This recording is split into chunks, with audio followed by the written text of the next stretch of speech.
میں یہاں ہوں میرا دل مدینے میں ہے، میں یہاں ہوں میرا دل مدینے میں ہے، اور پھول تو پھول کانٹوں میں بھی حسن ہے، لطف جنت سے بڑھ کر مدینے میں ہے، اور بے سہارا نہ سمجھے زمانہ ہمیں، ہم غریبوں کا آقا مدینے میں ہے۔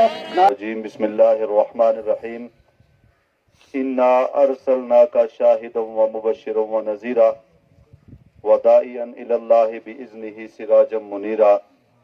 آمنت باللہ صدق اللہ مولانا العظیم وصدق رسولہ النبی الکریم الرؤوف الرحیم، ونحن علی ذلک من الشاہدین والشاکرین والذاکرین والحمد للہ رب العالمین۔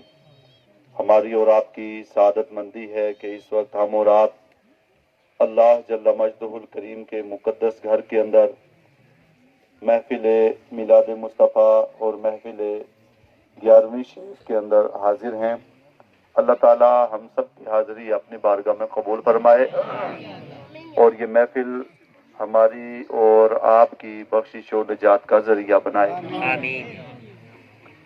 اور بالخصوص محترم جناب شوکت صاحب، ان کے والد مرحوم اور باقی جتنے بھی احباب اور جتنے اور حضرات نے مل کر کے آج کے اس عظیم الشان محفل کے اندر اپنا تعاون پیش کیا ہے، اللہ تبارک و تعالی اسے اپنی بارگاہ میں قبولیت کا شرف عطا فرمائے، اور ان کے والدین اور باقی جتنے احباب گزر چکے ہیں، اس قبرستان میں جتنے لوگ آرام کر رہے ہیں، اہل ایمان جہاں جہاں آرام کر رہے ہیں علاقے میں، اللہ تعالیٰ سب کے درجات کو بلند فرمائے، خاصتاً اللہ تعالیٰ ان کے والد مرحوم اور والدہ مرحومہ ان کی بخشش و مغفرت فرمائے، ان کے درجات کو بلند فرمائے۔ یقیناً یہ آپ کے درمیان ایک ہیرے کی مانند ہیں، اور بے شمار مثالیں بھی ہیں۔ سونا ہے، آپ ایسے کسی آدمی کو دے دیں تو اس کو اس کی کوئی قدر و قیمت کا پتہ نہیں رہتا، لیکن یہی سونا اگر آپ سونار کے پاس لے کے جائیں گے تو اس کی قیمت کیا ہے، اس کی قدر کیا ہے، یہ اسی کو پتہ ہے۔ ہیرا ہے، جواہرات ہیں یا باقی یہ سلسلے ہیں، تو ان کی قدر یقیناً انہی کو ہوتی ہے۔ تو اگرچہ مولانا عبدالقیوم صاحب قد باڈی میں بہت کمزور ہیں، لیکن ان کی قدر علم والوں کے اندر ہوتی ہے کہ یہ کتنی علمی شخصیت ہے۔ اور آپ حضرات لائق کے ساتھ مبارکباد بھی ہیں کہ یہ اگر چاہتے تو سرن کوٹ اور دائیں بائیں باقی علاقے میں بھی جا سکتے تھے، لیکن انہوں نے اپنے گاؤں کو ترجیح دی ہے۔ جو رب کے خوف سے ان کی آنکھوں سے آنسو نکلے ہوں گے، فرمایا یہ وہ ہوں گے انہیں رب ضائع نہیں کرتا، جمع کر کے رکھ لیتا ہے، قیامت میں میری ساری امت کے کام آئیں گے۔ اللہ اکبر۔ جو 2 قطرے رب کی بارگاہ میں آنسو کے بہہ جائیں نا، یہ اس دنیا میں بہت قیمتی ہے۔ قیامت کے دن حضور سید عالم صلی اللہ علیہ وسلم نے فرمایا، آپ میری تقریر سے بور تو نہیں نہ ہو رہے؟ آپ سوچ کے بیٹھے تھے، میں تو عجیب مزاج کا آدمی ہوں، بس اسی طرح گفتگو کرتا ہوں۔ قیامت کے دن یہ آنسو سب کے کام آنے والے ہیں۔ حضور نے فرمایا ایک آدمی کے لیے اللہ تعالیٰ فرمائے کہ اس کو جہنم میں لے جاؤ۔ کہاں لے جاؤ؟ فرشتے اسے جہنم کی طرف لے جانے لگیں گے، اس کی آنکھ کا ایک بال اللہ سے بات کرے گا اور وہ عرض کرے گا، مولا ایک بار یہ بندہ تیرے خوف سے رویا تھا، تیرے در سے یہ رویا تھا، اور آنسو زیادہ نہیں نکلے، صرف ایک بال بھیگا تھا، ایک بال آنکھ کا بھیگ گیا تھا، بس زیادہ نہیں۔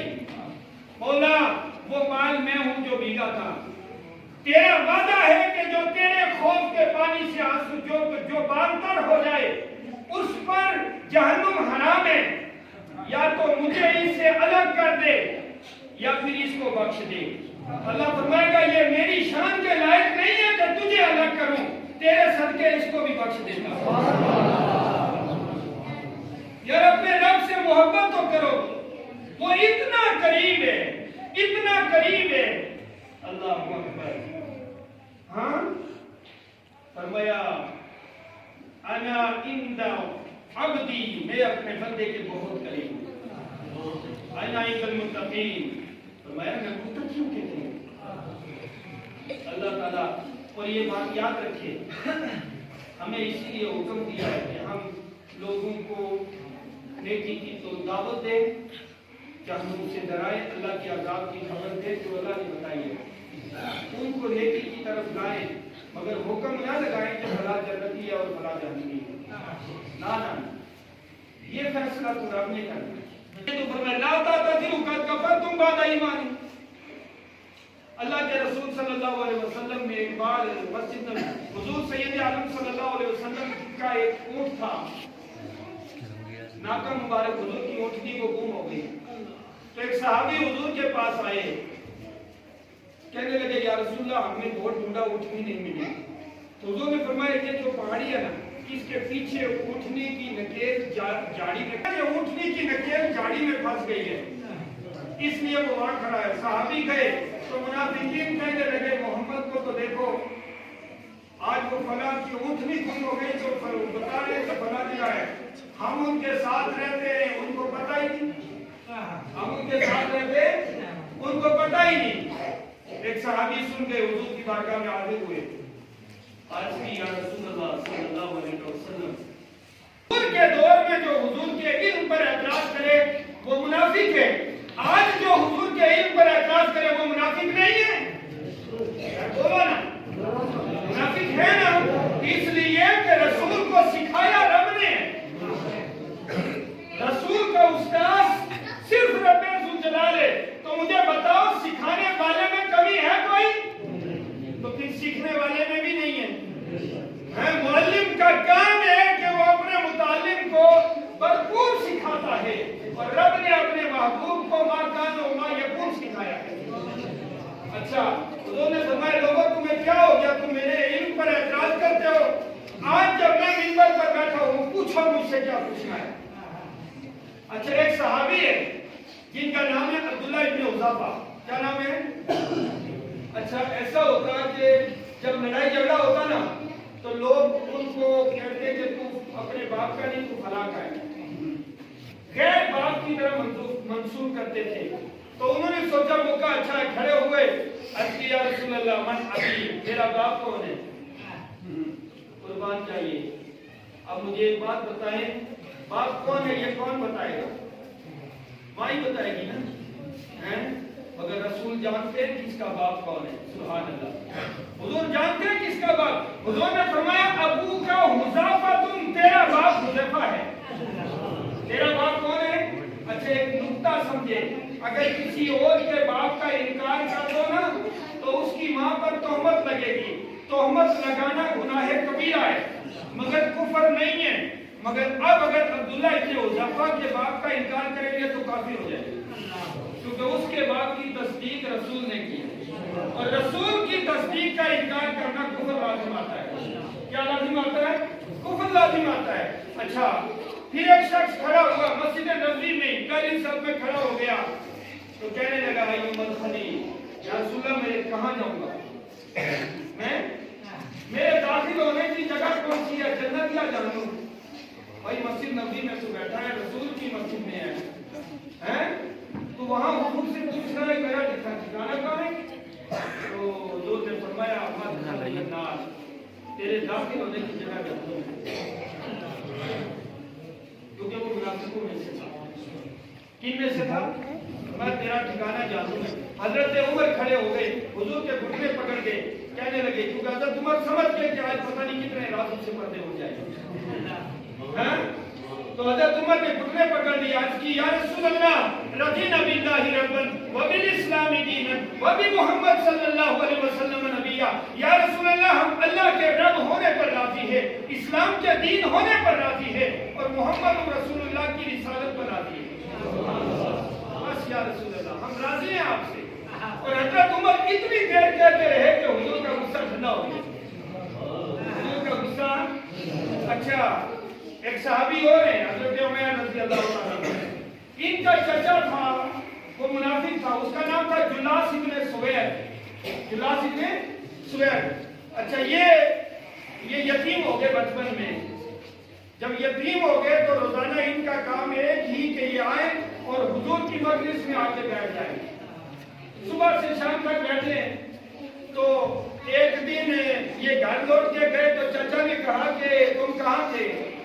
تو انہوں نے کہا کہ میں حضور کے پاس گیا تھا۔ آج حضور نے قیامت کا نقشہ بیان کیا اور اس طرح بیان کیا کہ گویا قیامت میرے سامنے آ گئی، قیامت کا حوال بیان کیا۔ تو وہ کہنے لگا لو کان محمد صادقا، استغفر اللہ، کہنے لگا اگر محمد سچا ہو نا پھر ہم کدوں سے بھی ملتا ہے۔ اس کا نفاق نکل آیا، اس کا نفاق نکل آیا۔ جب بچے نے یہ سنا تو وہ حیران ہوا، یہی میرا چاچا روز ہاتھ پکڑ کے مجھے مسجد نبوی میں لے جاتا تھا، حضور کی مجلس میں لے جاتا، یہ آج یہ کیا کہہ رہا ہے؟ یعنی وہ کہنے لگا کہ اگر حضور سچے ہیں تو پھر ہم کدوں سے بدتر ہیں، یعنی کہنے لگا کہ محمد سچے ہیں نہیں ہے معاذ اللہ۔ اچھا وہ بچہ وہیں سے واپس آیا، 14 سال کی عمر ہے، حضور کی بارگاہ میں حاضر ہوا، عرض کی یا رسول اللہ صلی اللہ علیہ وسلم، جلاس ابن سوید نے یہ بات کہی ہے۔ تو حضور نے صحابہ سے مشورہ کیا، کیونکہ نبی کا ہر کام تعلیم ہے امت کے لیے۔ اب آپ کہیں گے کہ نبی نے خود کیوں نہیں جان لیا؟ تو دیکھیں نبی جانتا ہے رب کی عطا سے، نبی جانتا ہے رب کے بتانے سے، جس بات کو رب جب چاہتا ہے نبی کو علم دیتا ہے۔ اور جب میرا نبی دنیا سے گیا تو تمام علوم عطا کر کے نبی کو کامل اور اکمل بنا کے بھیجا رہا۔ اور یہی نہیں کہ دنیا سے جانا لوگ سمجھتے ہیں یار فلاں نے بڑی ترقی کی، آخر سوال ہو گیا اس پر دنیا سے چلا گیا۔ فرمایا محمد نہیں ہے، ایسی بات نہیں ہے، وَلَلْآخِرَةُ خَيْرٌ لَكَ مِنَ الْأُولَىٰ، نبی تیرا ہر آنے والا وقت پہلے سے زیادہ بہتر ہے۔ اب آپ کہیں گے اور تک غسل دیتی ہے، فرض کرو کوئی کسی جگہ ایسی جگہ رہتا ہے، کسی ایسی جگہ رہتے ہیں جہاں پر 2 ہی آدمی تھے، تیسرا کوئی تھا ہی نہیں، بیوی کا انتقال ہو گیا تو شوہر کیا کرے؟ تو حکم یہ ہے کہ شوہر بیوی کو جو ہے تیمم کروا دے گا، اور تیمم میں کیا ہوتا ہے؟ منہ پر مسا ہوتا ہے اور ہاتھوں کا مسا، بس۔ اس کے کپڑے ہٹانا یا اس کے جسم کو چھونا شوہر کے لیے بھی جائز ہے نہیں۔ اچھا پہلے جی مرد دیکھ رہے ہوتے ہیں، عورتیں دیکھتی ہیں، پھر عورتوں کو ہٹاؤ جی مرد دیکھیں گے۔ اور اللہ کی قسم ہمارے یہاں جتنی عورتیں میت پر جمع ہوتی ہیں نا، یا تو انہیں مرنے کا خوف نہیں یا پھر ہم نے انہیں تعلیم نہیں دی، دنیا بھر کی باتیں ہوتی ہیں۔ وہ میت بھی افسوس کرتی ہوگی کہ یار کیسا سماج ہے جس کے اندر آخری وقت ہے میرا کوئی دعا کرتا۔ اچھا ہم نے عورتوں کے لیے مردوں کے لیے کیٹیگری الگ متعین کی ہے۔ ہمارا نظریہ یہ کہتا ہے کہ عورت کبھی پاک ہی نہیں ہوتی، پتہ نہیں یہ کہاں سے ہم لے آئے۔ ہمارا نظریہ یہ ہے کہ عورت قرآن نہیں چھو سکتی یا قرآن پڑھ نہیں سکتی، تسبیح نہیں پڑھ سکتی۔ ہمارا ہاں ہر مہینے میں کچھ ایام عورت کے ہیں، شرعی حکم یہ ہے کہ ان دنوں میں بھی عورت کو وضو کر کے نماز کے وقت میں وضو کر کے تسبیح لے کے مصلی پر بیٹھ کے نماز کے ٹائم کے برابر تسبیح پڑھے تاکہ اس کی عادت ضائع نہ ہو، نماز کی عادت رہے اسے۔ یہ نہیں کہ 7 دن کے لیے جناب نمازوں کو تالے لگا کے بیٹھ جائے، ٹھیک ہے نماز نہیں پڑھنی ہے مگر اتنی دیر بیٹھ کے وہ تسبیح پڑھے تاکہ اس کی نماز کی عادت خراب نہیں ہو۔ اچھا دوسرا یہ کہ دنیا بھر کی عورتیں دنیا بھر کی باتیں ہوتی ہیں، کبھی کسی کی عزت پر کبھی کسی کی، کوئی کچھ کر رہا ہے، سامنے میت پڑی ہے کوئی فکر نہیں۔ آئی بات سمجھ؟ اپنی عورتوں کو بھی یہ بتائیں مرنا تم لوگوں نے، جتنے سوال قبر میں ہم سے ہونے اتنے ہی تم سے بھی ہونے۔ بات سمجھ نا؟ ہمارے یہاں یہ عورت کی لوگ کہتے جی عورت ذبح نہیں کر سکتی، عورت اب آپ کہیں گے کہ مولوی صاحب نے ایم اپنا کڑیا گل سنا عورت فاتحہ نہیں پڑھ سکتی، بھائی کیوں نہیں پڑھ سکتی؟ مسلمان نہیں ہے عورت، وہ ذبح کیوں نہیں کر سکتی؟ نبی اکرم، اور یہ بات بھی یہاں یاد رکھیں، یہ بابیوں کی طرح ایک لائن پر نہیں ہو جایا کرے. دین معتدل ہے، اعتدال والا ہے. حضور نے فرمایا، یہ امام اہل سنت اعلیٰ حضرت نے فتاوی رضویہ میں اس کو نقل کیا ہے، کیا آپ کے لیے گوشت کھانا مناسب بنتا ہے یا گوشت بنانا مناسب بنتا ہے؟ کم سے کم 40ویں کی نیاز کر، پہلے ہمارے یہاں سادی نیاز ہوتی تھی، ہاں اب جناب وہ کئی طرح کی ورائٹیاں ہو رہی ہوتی ہیں. یہ نہ کریں، یا ہم غلط کریں، یہ ہم اپنے نفس کی پیروی کر رہے ہیں، شریعت کی پیروی. اور جتنے لوگ نیاز میں گئے ہوتے ہیں، اگر کوئی واقعے میں بھوک لگ گئی ہے کسی کو تو وہ کھا لیا کرے. یہ ضروری نہیں ہے کہ کھا کے جانا ضروری ہے. کھا گئے اور اگر کوئی بیچارہ نہیں کھایا اس نے کہا جی تو جناب سر ناراض ہو جاتے ہیں، پتہ نہیں کہ یہ بڑو آدمی بن گیا جی، ہمارا روٹی نہیں کھاتے اس نے.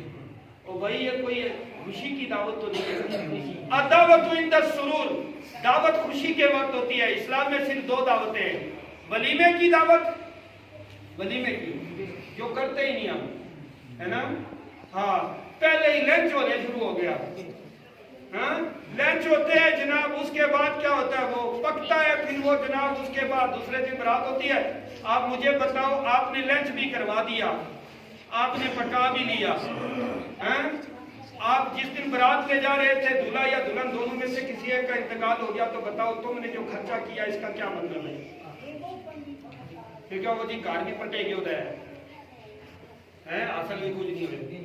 تو یہ کار پٹن کو کس نے حکم دی؟ تو اللہ نہیں ہے، رسول نے نہیں نا. یہ تم نہیں آپ طے کیو تھو. تو چا کندارا چا درپیش، جڑو کنواں کھڑے نا، کنواں اسے کے سامنے گئے، جو بعد میں ٹھہر کو پہنا اسے نہیں ڈرا. آئی سمجھ میں؟ تو بھائی یہ کس نے کیو؟ شریعت کو حکم کیا ہے. اچھا اس ساری دنیا میں مثالی بیٹی اگر کسی کی ہے نا، وہ میرا اور آپ تھارا نبی صلی اللہ علیہ وسلم.